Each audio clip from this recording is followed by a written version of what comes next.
नमस्कार दोस्तों, मैं विकास। स्वागत है आपका स्टडी मेरी जिद में। जैसा कि आपका कंप्यूटर में वन लाइनर प्रश्नों की सीरीज चल रही है, उसी क्रम में आपका ये अगला वीडियो है जिसमें हम वन लाइनर के मोस्ट इंपॉर्टेंट प्रश्न देखेंगे जो आपकी वीडियो री एग्जाम परीक्षा के लिए मोस्ट इंपॉर्टेंट होने वाले हैं। तो चलिए शुरुआत करते हैं। प्रश्न है आपका, विशालतम कंप्यूटर कितने बिट के आकार वाले शब्दों का प्रयोग करता है? तो यहाँ पर जो इसका आंसर है वो होगा 8। क्या होगा? 8। प्रश्न अगला है, बाइनरी कोड में संख्या 7 लिखी जाती है, तो बाइनरी कोड में 7 को क्या लिखते हैं? 111 यानी 111 लिखा जाता है, 111।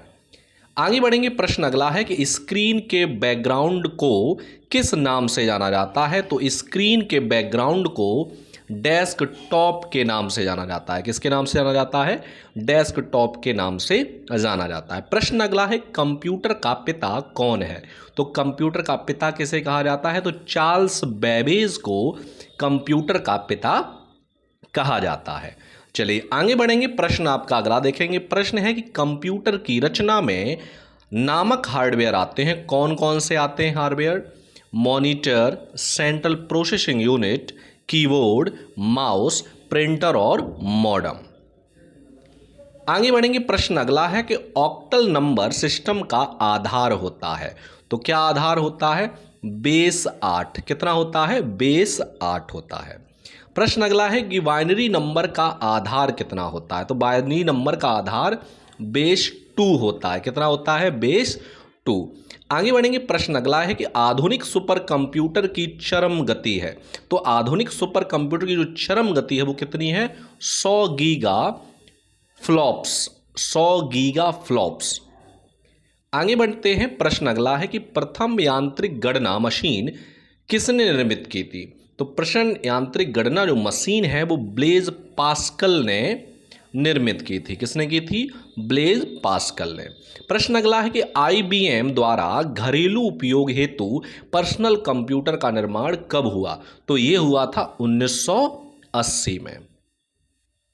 चलिए आगे बढ़ते हैं। प्रश्न आपका अगला है, कंप्यूटर का वह भाग कहलाता है जो सारे फंक्शन को कोऑर्डिनेट करता है। तो कंप्यूटर का वह भाग क्या कहलाता है जो सारे कंप्यूटर के सभी फंक्शन को कोऑर्डिनेट करता है? तो उसे हम कहते हैं कंट्रोल यूनिट। क्या कहते हैं?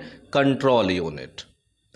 चलिए अगला प्रश्न है कि कच्चे तथ्यों को निरूपित करता है जबकि अर्थपूर्ण बनाया जा सकता है, तो उसे क्या कहते हैं? डाटा और इंफॉर्मेशन। नहीं, डाटा इंफॉर्मेशन कच्चे तथ्यों को निरूपित करता है जबकि अर्थपूर्ण बनाया जा सकता है। प्रश्न अगला है, कंप्यूटर के ब्रेन का नाम क्या है? तो कंप्यूटर के ब्रेन किसे कहा जाता है? तो CPU को कंप्यूटर का मस्तिष्क या फिर कंप्यूटर का ब्रेन कहा जाता है। अगला प्रश्न है, यह घटक डाटा की इंफॉर्मेशन में प्रोसेस करता है, इसमें इंटीग्रेटेड सर्किट होते हैं, तो उसे क्या कहते हैं? तो उसे हम कहते हैं CPU। क्या कहते हैं? CPU। प्रश्न अगला है, नाम और पते जैसी मदों को मानी जाती है, क्या माना जाता है? तो उसे हम डाटा कहते हैं। क्या कहते हैं? डाटा कहते हैं। प्रश्न अगला है, कंप्यूटर प्रोसेस का मूल लक्ष्य है डाटा को में परिवर्तित करना। किस में परिवर्तित करना? तो डाटा को इंफॉर्मेशन में परिवर्तित करना कंप्यूटर प्रोसेस का मूल लक्ष्य होता है। आगे बढ़ेंगे। प्रश्न अगला है कि CPU का वह भाग जो प्रोग्राम अनुदेश और डिकोड करता है और विभिन्न प्रणाली घटकों में उसके प्रवाह का समन्वित करता है, तो उसे क्या कहते हैं? उसे हम कहते हैं ALU। क्या कहते हैं? ALU। प्रश्न अगला है कि डेटा प्रोसेसिंग का अर्थ क्या है? तो डेटा प्रोसेसिंग का अर्थ क्या होता है?